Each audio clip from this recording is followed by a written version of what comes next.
এই ভিডিওতে আমি একটা ইম্পর্টেন্ট টপিক কভার করছি যেটা হচ্ছে GCD Euclidean algorithm, fundamental theory of algorithm. তো এইখান থেকে কি ধরনের কোশ্চেন আসতে পারে, খুব সিম্পল চ্যাপ্টার, বাট এই ধরনের প্রবলেমগুলো কিন্তু দেখে যাবে তোমরা। যেমন যে প্রথম যে প্রবলেমটা হচ্ছে ইউক্লিডিয়ান অ্যালগোরিদম, এই অ্যালগোরিদমটা কি বলছে? সায়েন্টিস্ট ইউক্লিডিয়ান এটা আবিষ্কার করেছিল। According to Euclidean algorithm, GCD of two integers a and b, যেখানে এ গ্রেটার দেন বি হতে হবে, তাহলে সেটা লেখা যায় a equal to B into Q plus R. এবং সেখানে কিউ হচ্ছে কোশ্চেন সার্চের রিমাইন্ডার, আর এর মানটা ডেফিনেটলি জিরোর থেকে বড় বা সমান হতে পারে, আহ, কিন্তু বি এর থেকে ছোট হবে। তো এটা গেল বেসিক ফর্মুলা, যেটা আমরা জানি অটোমেটিক্যালি। এবং জিসিডি যখন এবি বার করব, তখন বিটা এর জায়গায় কপি হয়ে যাবে, আর রিমাইন্ডারটা আলাদা করে বি এর জায়গায় এসে যাবে। তো এটাই হচ্ছে ইউক্লিডিয়ান থিওরি। তোমরা বলছো এটা কতক্ষণ করবো? Until become zero. তো এটা তোমরা কিভাবে ক্যালকুলেট করবে ইকুইলিব্রিয়াম থিওরি অ্যাপ্লাই করে, দেখো আমি স্টেপ বাই স্টেপ দেখাচ্ছি। সিম্পল একটা কনসেপ্ট, অথচ পরীক্ষায় যদি তোমরা না করে যাও মিস হয়ে যেতে পারে। দেখ, তো এখানে একটা কোশ্চেন দিয়েছে, কোশ্চেনটা হচ্ছে GCD of two number equilibrium theory use করে করতে হবে। একটু আগে দেখলে যে ইকুইলিব্রিয়াম থিওরিটা কি হলো, B equal to A into Q plus R. এটা নর্মাল ফর্মুলা। ধর 252 দিয়েছে আর 198। প্রথমে এটা এ গ্রেটার দেন বি হয়ে গেছে, স্যাটিসফাইড হয়ে গেছে, তাহলে এখানে চলে এলাম। তাহলে আমি প্রথমে কি করবো, 198 কে 252 দিয়ে ভাগ করে দেবো, ভাগ করে কত পাবো? 1 হবে এটা। আর বাকিটা হচ্ছে রিমাইন্ডার। রিমাইন্ডারটা কত হচ্ছে? এখানে 4 হচ্ছে, এটা হচ্ছে 10, 5, 54। তার জন্য কি করেছে, 198 into one, b into q, মানে না 198 ইন্টু ওয়ান প্লাস 54 হয়ে গেল এই প্রথম ডিজাইনটা। তাহলে 252 ইকুয়াল টু প্রথমটা পেয়ে গেলাম, এটা 252।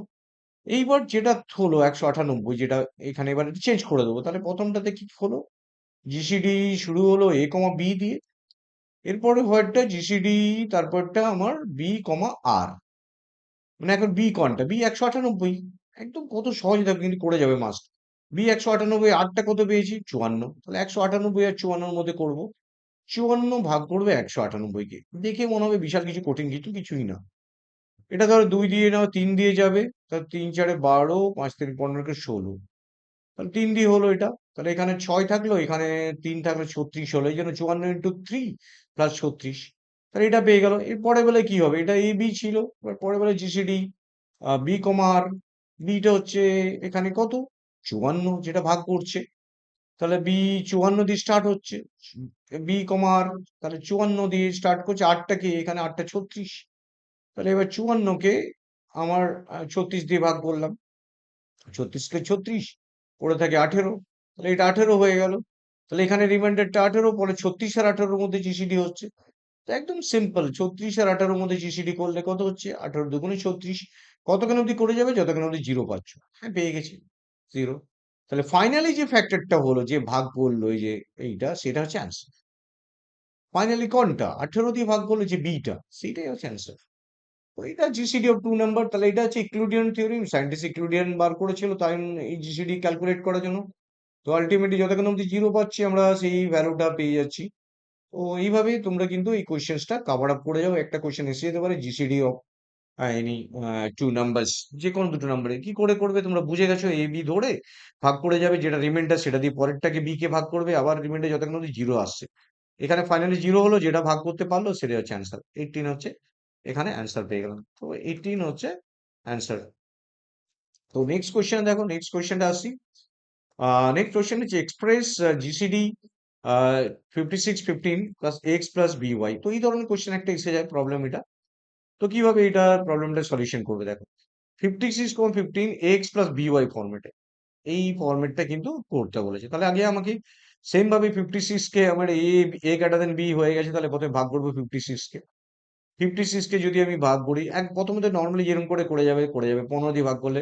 তাহলে 15 চারে 15 3 45, পড়ে থাকলো 11। তাহলে 15 ইন্টু 3 11। তাহলে এটা হচ্ছে রিমাইন্ডার হলো। এবার এটা হচ্ছে বি হয়ে গেল। এবার বিটা আবার শুরু করলে এখান থেকে, 15-কে 11 দিয়ে ভাগ করলে 11, 1-কে 11, 4 পড়ে থাকলো। তাহলে 11 ইন্টু 1 প্লাস 4। এবার রিমাইন্ডার 4, সেটা 11-কে ভাগ করবে, 4 11-কে ভাগ করবে, 4 দুগুণে 8, 3 পড়ে থাকলো।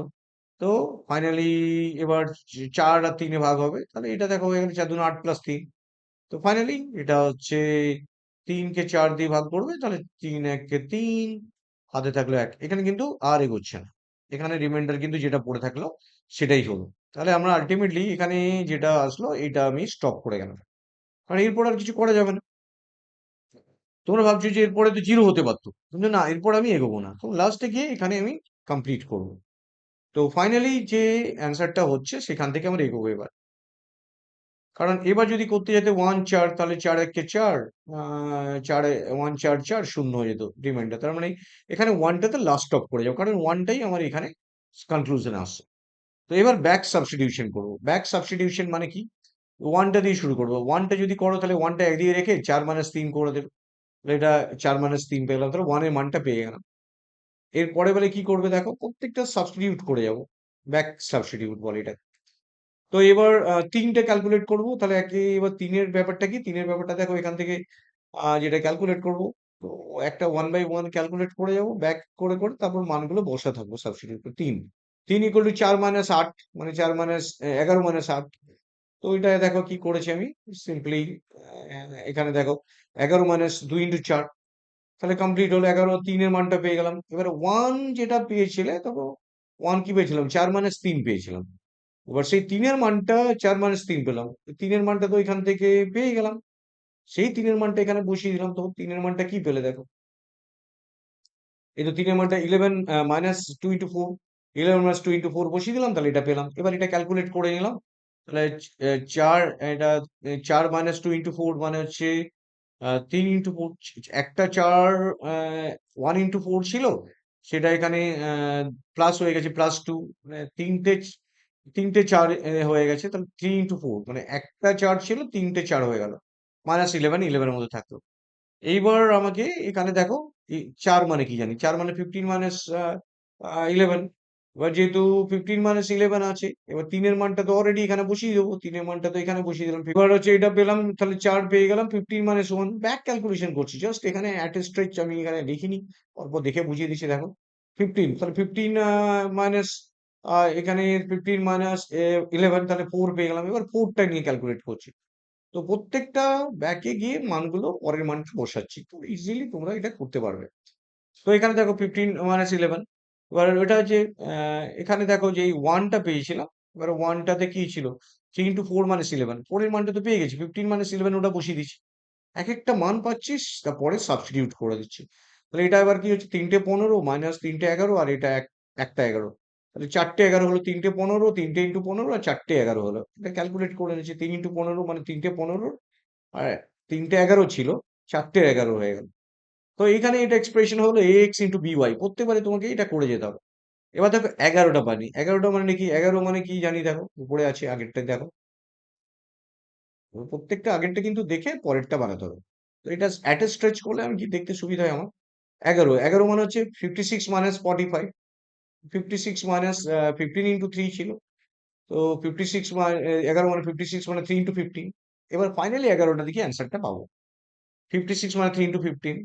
এবার দেখ 56 যেটা এখানে আছে, 56 3 ইন্টু 5 মানে 1 টা কি ছিল? 3 ইন্টু 15 এটা ছিল। 11 এর মানটা এখানে বসিয়ে দিলাম। 3 ইন্টু 15, 11 এর মানটা এইটা পেয়েছি। সেখানে ডাইরেক্ট বসিয়ে দিয়েছি। তাহলে এখানে ৩ টে 15, এটা হচ্ছে ১২ টা ১৫। তাহলে ৩ টে আর ১২ ১৫ টা ১৫, আর এটা ৪ টে 56। তাহলে 1 ইকুয়াল টু এটা পেয়ে গেলাম। ফাইনালি যে 1 টা দিয়ে পুরো অ্যান্সারটা হয়ে গেল x প্লাস by। তাহলে ax প্লাস by, তাহলে এখানে 1 equal to 15 into x, a into x, b into y পেয়ে গেলাম। তাহলে a আর b এর মধ্যে দেখো 15 আর x টা হচ্ছে a b দেওয়া ছিল। তার মানে a x আর y এর মানটা পেয়ে গেলাম। x এর y তো কোশ্চেনে দিয়ে দেয় x আর y টা ফাইন্ড করতে। এটা তো 50, এটা 56, x টা পেয়ে গেলাম, b ইন্টু y। তাহলে দেখো ax প্লাস by।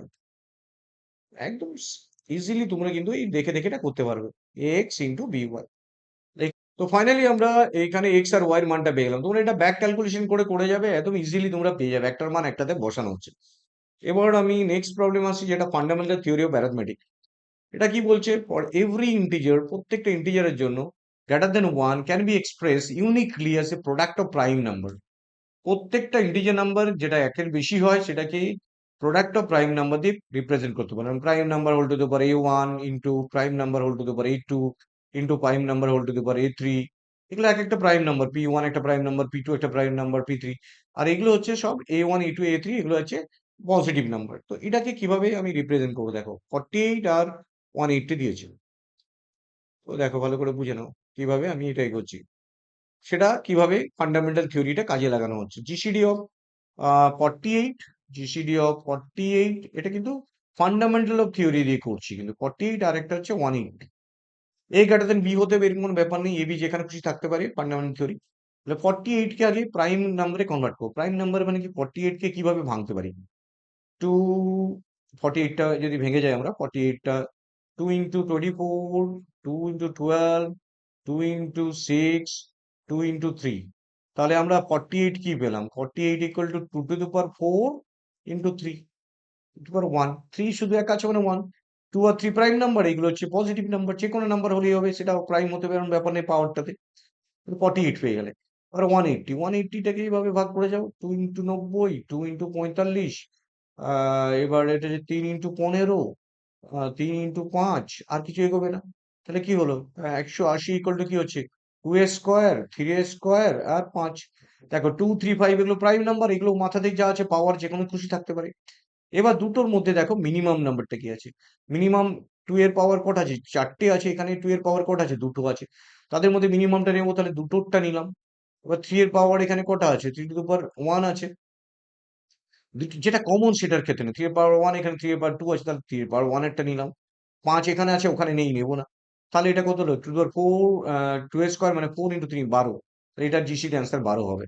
তাহলে এইভাবেও তোমরা কিন্তু ক্যালকুলেট করতে পারো। তাহলে জিসিডি ক্যালকুলেট করার দুটো মেথড শেখালাম। একটা হচ্ছে ইকুইলিব্রিয়াম থিওরি করে, আরেকটা এক্স প্লাস বিওয়াই তোমরা সলভ করে নিবে।